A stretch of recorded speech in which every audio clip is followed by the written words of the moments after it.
Hi, this is Rachel the Dime Diva. Welcome to episode 7 of Hoops, Helmets, and Heels, lucky number 7. Are you ready to talk some sports? This week, we're going to talk about week 1 of the NBA playoffs. That 100% was a given. I knew the topic for this week's uh, episode literally at this time last week. And I'll tell you more about that as we get into the playoff shenanigans. The NBA playoffs began on Saturday, April 19th. So, as of the day I'm filming this, the playoffs have been going on for a week and a day. And when I tell you, there's been so much drama and like foolishness that I actually decided for my outfit for today, I was gonna go with like a mob wife aesthetic, my fur, my jewels, because it's that level of messiness, like a mob wife, that kind of messy. So let's go series by series, and I will give y'all my thoughts and updates on what's happening around the NBA for these playoffs. So in the West, first round playoff matchup. The first one that I'm going to talk about is the Grizzlies versus the Thunder. So last night, OKC won that series 4-0. It was a sweep. So they're done. And um, this is really like the biggest story from this series for me took place last Sunday. So it was Easter Sunday. So I'm at church. I'm with my daughter and my parents and my sister. And one of our long time day one podcast or show listeners, Keith Briscoe, came up to me. So Keith is one of my dad's best friends. His wife, Gail, is one of my mom's best friends. I grew up with their daughter Layla. Like we've known each other since probably first grade or some time frame like that. And then their son Darnell was actually my sister Courtney's prom date. So my history with this family goes back really far. So he comes up to me at church and he's like, "Oh my gosh, are you ready to drop a dime?" And I was like, "What do you mean drop a dime?" He was like, "Rachel the Dime Diva, like you need to give your opinion on what's happening right now with OKC and Memphis." And I'm like, "What's happening?" Because I'm not the type that's going to be on my phone in church, right? Not really like that. So he said, "Okay, well, OKC is dominating Memphis and they're beating them by like 50 points." So I was actually stunned when I took my phone out later that day to check the final score, and it was 131 to 80. OKC beat Memphis in the fifth largest margin of victory in NBA postseason history. So the following games were a little bit more competitive, but yeah, OKC dominated. Uh, they dominated Memphis in the series. Now, the thing that I find really interesting about this series in particular is the dynamic of comparing Shea Gilgis Alexander, who is the star of OKC, to Ja Morant, who is the star of Memphis. Now, it's interesting to me because Shea is a Canadian player. He's just more low key personality wise. And um, he's just more of like a put your head down, play basketball, like be a nice guy. Why are they not trying to make him the face of the NBA? Like why were they trying to make Ja the face of the NBA with his background and history? And if you want to hear more about that, I do have the NBA Bad Boys Part 1 episode where we delve into Ja. And there will be more NBA Bad Boys coming as well because that one was in high demand. So why is Shea Gilgeous-Alexander not the face of the NBA? So when I was looking into his socials and stuff like that, just kind of like learning more information about him for today's episode, I saw that he's actually married to a former University of Albany soccer player named Haley Summers. They have a cute 1-year-old son. I'm like, this guy is golden. Like, he needs to be put up front more. I know OKC is a small market, but in the days when Westbrook, Harden, and Kevin Durant were playing there, OKC was on TV, on ESPN all the time. So I feel like this is something that the NBA needs to work on with their branding. Okay, so next series. This one is my favorite. The Timberwolves versus the Lakers. So you guys know that I'm a Laker fan. I'm always going to be rooting for the Lakers. But this series, even though the Lakers are down in the series and Minnesota is leading 2-1, this series is still my favorite in the playoffs so far. It's just had so many petty, silly, and fun twists and turns, and that's my personality to a T. I eat that up.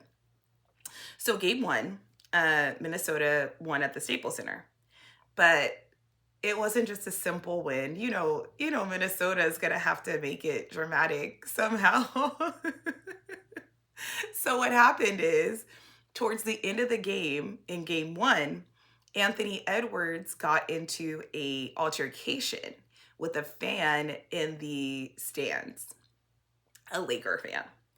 And so Edwards ended up grabbing his crotch and telling the fan, my D male body part is bigger than yours.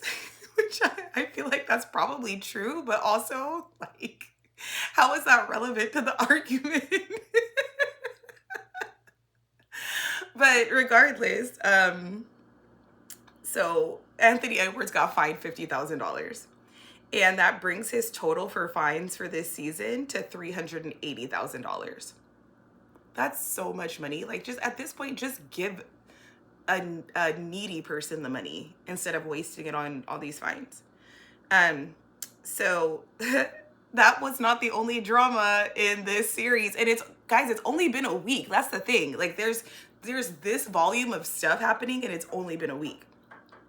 So this story I got from my sources on YouTube, 9mag TV and Impressive.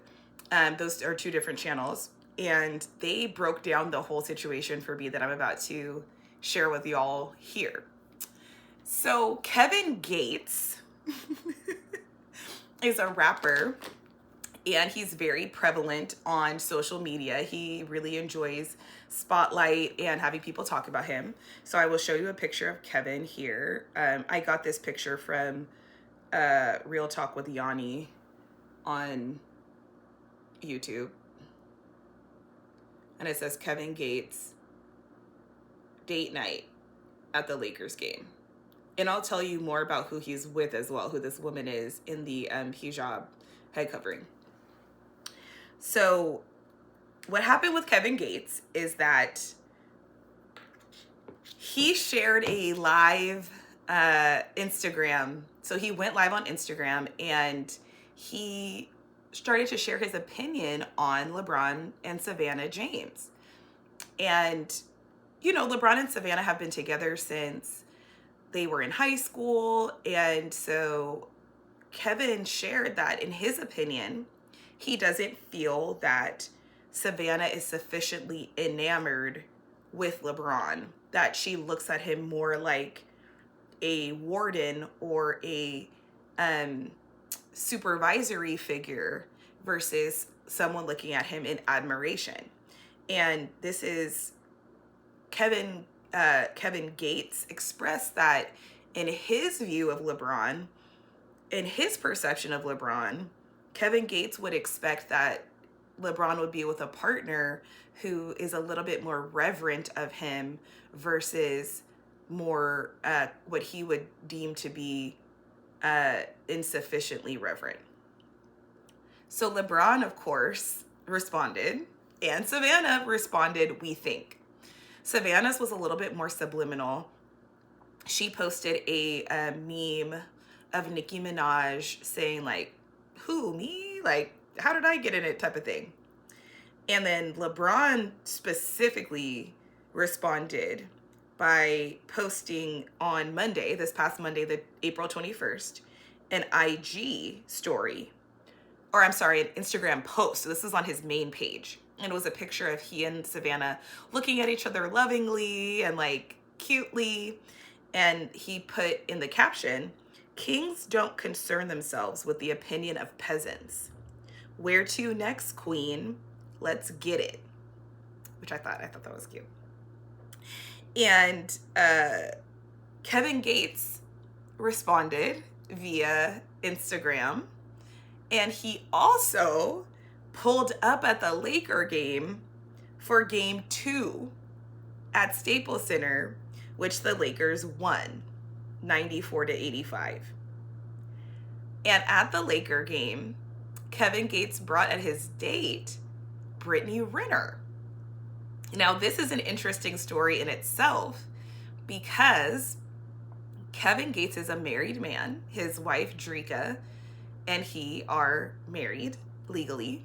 However, Kevin does step out with women, and it's well known that he is not, I guess their relationship just isn't monogamous. I'll say that.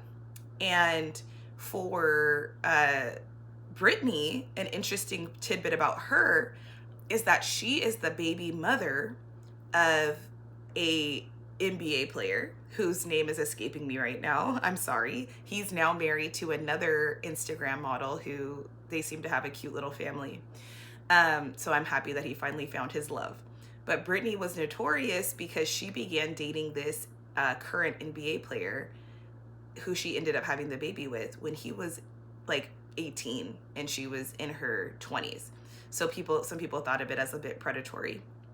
But Brittany has now gone into a faith journey. She is wearing a head covering now. She has taken on some more conservative values. So we'll see where her journey leads her. So nothing really came of Kevin Gates and Brittany Renner being at the Laker game. It was more so for clout and getting more attention on them, honestly. I'll just share with you guys my opinion on Kevin Gates' statement, like about Savannah James and about LeBron. I think that a man speaking on another man's relationship is very suspect behavior. Like, why are you worried about another man and how his wife is looking at him? I also think that it was designed just to get attention. And I do think that it's actually inaccurate. I really feel like Savannah is very loving towards LeBron and very publicly supportive of him. And they actually seem like they're quite a happy couple. So I don't really get it.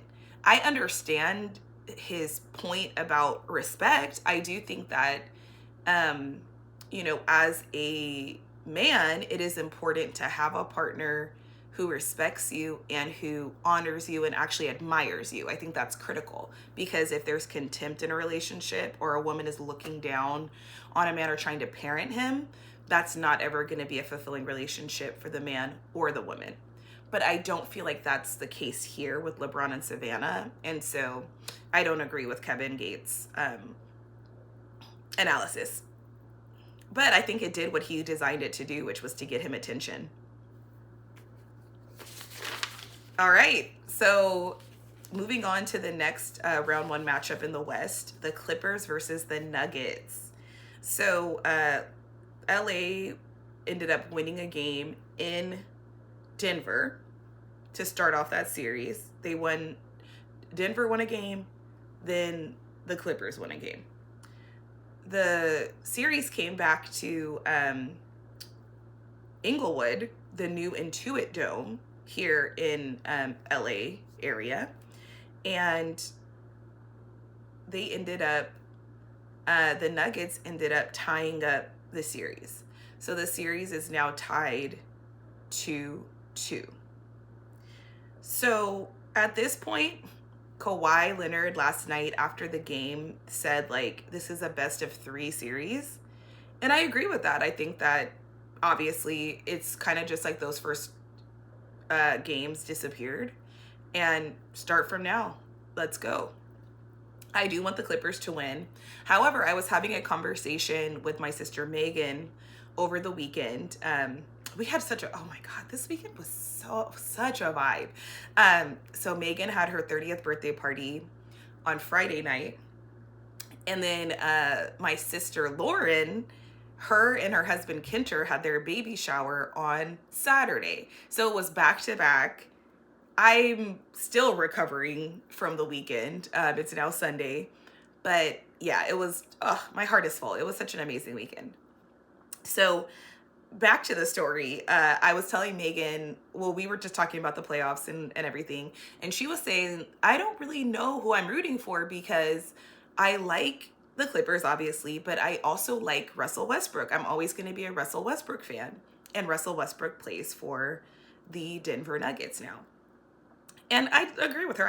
I love the Westbrooks. And he was actually out last night with a foot injury. But the Nuggets won anyway. But yeah, just shout out to the Westbrooks. Love them down. He's a LA native, and he played at UCLA. That's where my parents met, at UCLA, so we have history there. And then he played for both the Lakers and the Clippers. And I always followed Russell Westbrook throughout his whole career because we graduated the same class in 2006. He went to Lusinger High School, and I think that's in Lawndale. And I just remember hearing about him, where people would just talk about, his game, and like he was going to UCLA and all that. He was just like, his name was in the atmosphere. So yeah, I support him for sure, but no, I want the Clippers to win. Okay, finally in the West is the Warriors versus the Rockets. Golden State's currently leading 2-1. The series is in San Francisco right now, so we'll see if they can even it up. If the Rockets can even it up with a win on the home court for the Warriors, or if the Warriors are going to pull ahead. Once it's at that 3-1, that's kind of over for the series. So we'll see. I don't really have a dog in this fight, honestly. I don't really have a preference on if the Warriors or the Rockets win. Either way is fine. Okay, so let's shift over to the East. So we have some like heartwarming news out of the East for the Pistons versus the Knicks. Currently, the Knicks lead the series 2-1. I'm actually, funny enough, watching the series right now as we speak. So like, this is how you know that time is a social construct, because how is it possible that like I'm talking to you in the future as you're watching this, but currently I'm watching the game as it's happening? Riddle me that. So the Knicks won the first game in the series, right? And then the Pistons won game 2. And the thing that made it so important and heartwarming when the Pistons won game 2 is that it was a win at Madison Square Garden, which is, the mecca of basketball. And then also the Pistons game 2 win was the team's first playoff win in 17 years. They hadn't won any games in 17 years in the playoffs. Also, amazingly, this is like, it's such an epic turnaround because last year Detroit had the league's worst record, 14 wins and 68 losses. So to turn it around, make the playoffs, win a playoff game, and then still be in the hunt for the championship. Do we think that they're going to win? Personally, no, I don't. However, I'm proud of them. I'm excited for them that they got that win. Oh my gosh, I cracked myself up. So when I was writing my notes and my thoughts on the series, and I was trying to decide if I had like a preference on who won the game or whatever, I literally wrote this verbatim, quote, "It's just a bunch of light-skinned YNs to me. I don't have a preference on who wins this series." It's true. It's all these like light-skinned 25, 23-year-olds running around. I don't know who any of them are. Um, and currently, I'm watching the game. They're separated by 1 point. So it's a this is really where the rubber is going to meet the road. If whoever wins this game is going to be set up in a better position. Okay. I'm still thinking about the quote. That's hilarious. I said, it's just a bunch of light-skinned YNs to me. Okay. Bucks versus Pacers, another first round matchup in the East.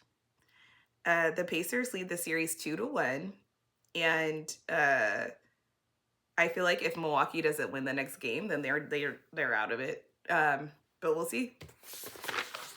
And then let's move over to the Celtics versus the Magic. So currently Boston leads 2-1, and Boston is the last reigning champ. They were the champions in 2023 to 2024. So on the conversation we were kind of having earlier about the league and who's like the new face of the league and everything like that, I also think Jason Tatum is a good candidate for face of the league now because he is such a great guy. He seems like an amazing person. He seems like a sweetheart. But he's just more low key. You know, he doesn't really have the thing that gets the people going, I suppose. But I heard Jeff Teague say an interesting thing on the Club 520 podcast talking about Jason Tatum, which I wanted to share with you guys because I think it's really insightful. He said that Jason Tatum reminds him of Grant Hill as a player and as a personality. And I think that's so accurate. Like if Grant Hill hadn't gotten hurt early in his career, he probably would have been a bigger superstar. But also they have so many uncanny ties because, for example, Grant Hill is married to the singer Tamia. Jason Tatum is in a relationship with the singer LMA. So I'm like, oh my gosh, they both are married to singers. They both are, like known as like the good guy, the nice guy, and it seems genuine. And they both are just low key humble. And I think that Jason Tatum has an amazing career ahead of him after playing basketball. I think he's going to be really successful in business. I think he's going to be successful in media. I think he's going to be one of those players that we see around for a long time. Like he's going to be still in the atmosphere, even after his career is over. Best wishes to Boston. I hope they win. And last but not least is the Miami Heat versus the Cleveland Cavaliers. Cleveland leads the series 3-0. And the series is currently in Miami. I'm a fan of Tyler Hero. That's such a cool name. So I hope Miami gets at least one win and doesn't get swept. The song, so there's a song called Tyler Hero, and it's named after the Miami player, Tyler Hero. And Tyler Hero is in the video. The rapper who wrote and performed the song Tyler Hero is named Jack Harlow. He's like a white guy with like curly hair. He's like very swag, very Riz. Am I using it right, guys? Am I using the Gen Z lingo properly? He has a lot of charisma. But he wrote the song Tyler Hero, and that's one of my favorite songs. I played that song out when my daughter Maya was a newborn. It was like I would play different rap songs to like bounce to, basically, like almost like making it when I was like rock her to sleep or bounce her to sleep. I would do it to like a rhythm. So when I tell you, there was times where I would listen to the song Tyler Hero like 15 times a day. So that's just a fun fact about me. All right, well, that's it for this episode of Hoops, Helmets, and Heels. And I'll see you guys next time. Bye.